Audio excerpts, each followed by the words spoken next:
Bismillahirrohmanirrohim. Go'zal nazar bilan boqish ziynati. Sen o'ydan iboratsan. Undan boshqa et va suyaksan. Gulni o'ylaysan, bo'ston bo'lasan. Tikanni o'ylaysan, tikanzor bo'lasan. Jaloliddin Rumiy. Qalbingizni va ovozingizni yumshating. Johid Zarif o'g'li. Ko'zi borga kun yorishar. Fethi Gemuhlu o'g'li. Tonglari qanday uyg'onasiz? Yana tong, yana o'qishga borish kerak, darslar bor, vazifalar bor. Oqshom erta yotaman debmi yoki yangi tong nasib qilgani uchun shukronalik va huzur tuyg'usi bilan uyg'onasizmi? Aslida har bir tongni farqli ma'nolar bilan qarshi olish unga qanday qarashingizdan dalolatdir. Dunyoga, insonlarga va o'zingizga go'zal nazar bilan qarayapsizmi yoki bad nazar bilanmi? Siz uchun negativ bo'lish qiyinmi yoki pozitiv bo'lishmi? Hayotga ijobiy qarashning bizning o'lkamizdagi nomini Polanna, hamma narsaning yaxshi tomonini ko'rish ekanini bilamiz. Odamlar bunday insonlarni xuddi puch fikr aytyapti, sodda deb biladilar. Aslida muntazam ravishda tanqid qilish, yoqtirmaslik ham qandaydir bir o'rganish metodi sifatida ishlatilishidan ham xabarim bor. Ba'zilar uchun tanqidiy jumlalar qurish haqiqatparvar bo'lish degani ekan. Lekin shuni ham bilamanki, fikr, his va xatti harakat biri-biriga chambarchas bog'liq. Yomon o'ylagan o'zini ham yomon his qiladi.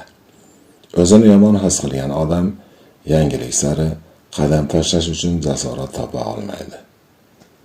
Jasorati bo'lmagan odam esa labirint ichiga tushib qolgandek yo'lini yo'qotadi.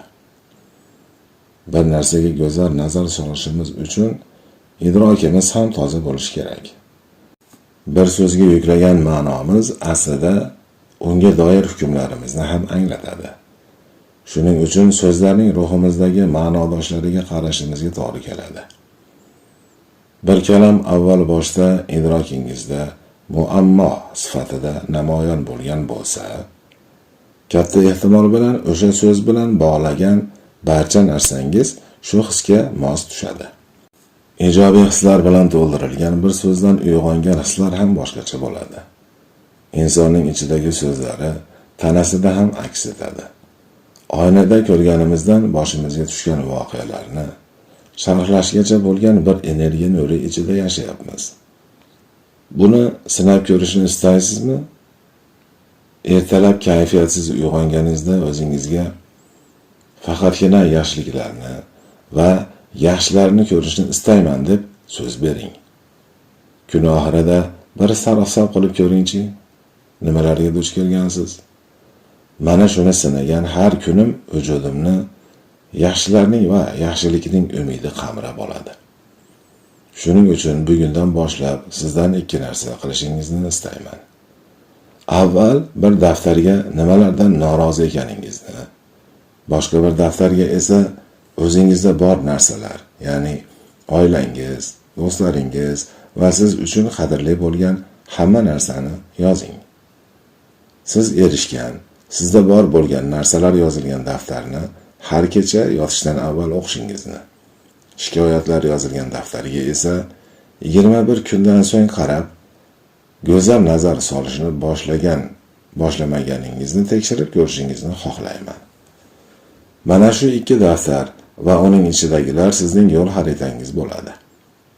Universitetdan ketishga majbur bo'lgan paytlar aslida hayotimning keyingi davrlariga qanday nazar solishim lozim degan masalada bir qarorga kelishim kerak bo'lgan vaqt edi. 18 yoshda edim. O'shanda kiyinishim sababli universitetdan chetlatilgandim. Nimalar bo'lganini yaxshi anglab yetmaganman. Atrofimda ham meni qo'llab-quvvatlovchi hech kim yo'q edi. Hayotga go'zal nazar solish ziynatiga iymon keltirishim umidimni so'ndirmadi. Turli muqobil variantlarni sinab ko'rdim. Bir eshik yopilsa, boshqasi albatta ochilishiga ishonar edim. Qoqishimni kutib turgan eshiklar bor edi. Uzoq yo'lga otlanishimni juda yaxshi bilar edim.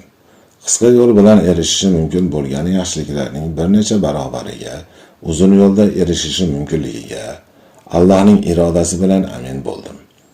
Bu meni har doim nima izlayotganimni, nima qilishni xohlayotganimni va nima uchun bunday qarorga kelganimni so'rashga majbur qildi.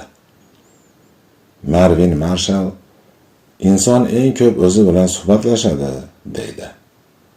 O'zi bilan bu qadar ko'p suhbatlashgan inson o'ziga qaysi jumlalarni ravo ko'radi? Ichimizda muntazam ravishda bizni tanqid qilishga uringanlarning ovozi bormi? Yoki bu ovozlar o'zining ovozini eshita oladigan darajada pastmi? Hayotga, insonlarga, o'ziga go'zal nazar solmoq bir tanlovdir. Shuning uchun men ham ushbu ziynatni qalbingizga payvandlamoqchiman-da. Eshitgan, o'qigan va guvoh bo'lgan yomonliklariga qaramay, yaxshi niyatni o'ziga dasturul amal qilib olgan odamlar ko'chada yotgan it o'ligida ham chiroyli tishlarni ko'ra oladi. Ana shunda qarabsizki, hamma yoq go'zallashadi va nurafshon bo'ladi. Yaxshi insonlarga yo'liqasiz. Bu insonlar bilan bo'lgan munosabatingizda ham ijobiy tus oladi. Umidingiz ortadi.